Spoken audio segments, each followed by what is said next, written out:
I am now turning to our fifth and last presenter, Gretchen Gordon, after which I'm promising all of you will open up for a discussion. So Gretchen is the coordinator of the Coalition for Human Rights and Development, which is a global coalition of member organizations working specifically on development finance institutions to ensure that they respect and protect human rights. And Gretchen will be discussing her essay in the report, which is on the private sector in development, new challenges for human rights and civil society. Gretchen, the floor is yours. Thanks so much. It's great to be here. So I'm going to jump right in since we're short in time, but it's a great segue from Uwe's comments that the private sector is playing a dramatically new and expanded role in development and development finance. And this is not just as a financier of development, but also increasingly as a development implementer, as a recipient of public development dollars. So I'm focused a little bit more on development banks, and development banks are also shifting their role. They're moving from directly financing projects to instead leveraging private sector investment. And this is a new development paradigm called the billions to trillions paradigm. And it has a simple logic. So to meet the SDGs, we need trillions of dollars. The public sector doesn't have that money, but the private sector does.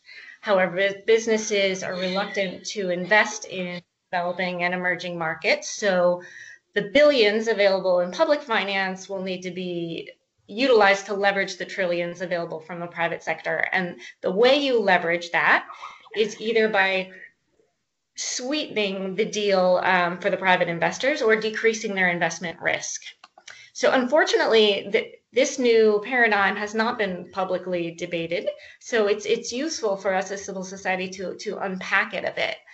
So first, we can look at what kind of development is being financed through this model. The pivot towards the private sector coincides with an unprecedented boom in infrastructure, especially large-scale mega projects in mining, energy, transport, water, communications. And unfortunately, as some colleagues have mentioned, more money, more construction doesn't necessarily mean better development or social outcomes.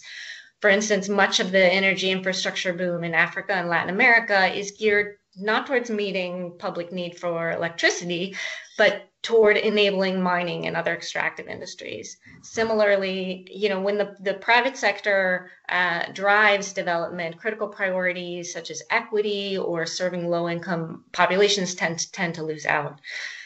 Another lens that's useful to look at is how is this development being financed through this model? Increasingly, there's less distinction between public development and private investment. They're commingled in what's often termed as blended finance. So on the one hand, you might have public development banks using equity investments in private companies. You'll also have public development banks promoting public-private partnerships from everything from health and education to infrastructure. Another strategy is lending through financial intermediaries, such as private banks. And each of these strategies, can have some positive impacts, but can also have some significant negative impacts on transparency and accountability. For instance, it's much harder for an impacted community to know who is financing a given project or to hold them accountable to international standards. And most importantly, the way that this leveraging of public finance is happening is by facilitating an enabling environment for business. So favorable legal and regulatory environments in client countries.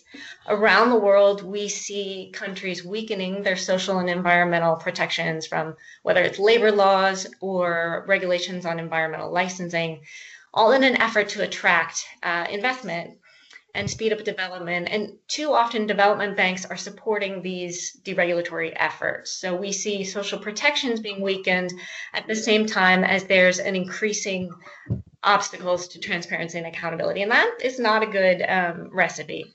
So at its core, the challenge with this private sector involvement, new involvement in development is not the involvement itself, but rather critical questions of who determines the appropriate role for the private sector, who sets the priorities or the terms for each nation or each community's development, and who benefits and who bears the risk. In terms of how civil society is responding to the new paradigm, at the coalition, we see with our members and allies that they're employing a diversity of tactics. One key area is supporting communities and grassroots groups to overcome obstacles to access to information and access to decision making so that they can get in and influence development upstream. So while the billions to trillions paradigm stresses the need for an enabling environment for private investment in development, we're focused on building an enabling environment for public participation in development. Another area of work is around human rights due diligence, and this is somewhere where the private sector has been more advanced than the public sector development banks, making sure that all development actors are identifying and addressing potential human rights risks. As Adam mentioned, in the case of Berta Cáceres and countless others, these human rights risks, restrictions on fundamental freedoms and civil society space, attacks on defenders, could have been anticipated and avoided. So together with several of the groups on the call today, we've launched a global campaign to press development financiers to address risks associated with civil society space restrictions and attacks on defenders, and also to support defenders, as the other side of the coin, to be able to leverage development financiers, to leverage their standards, their accountability mechanisms, to decrease risks and to bring remedy. So there are a diversity of strategies that are being employed by civil society groups to challenge this new paradigm, and I think that's what it's going to take. We need to approach this challenge from different angles, but in a coordinated manner, and in particular, break down some of the silos between traditional silos between the human rights world, the environmental world, the corporate accountability world, the transparency world, the development world, and bring all those groups together to have a united front for expanding the enabling environment for participatory and rights-respecting development. Great. Thank you very much, Gretchen. And I hope you can remain with us for the Q&A. So thank you all.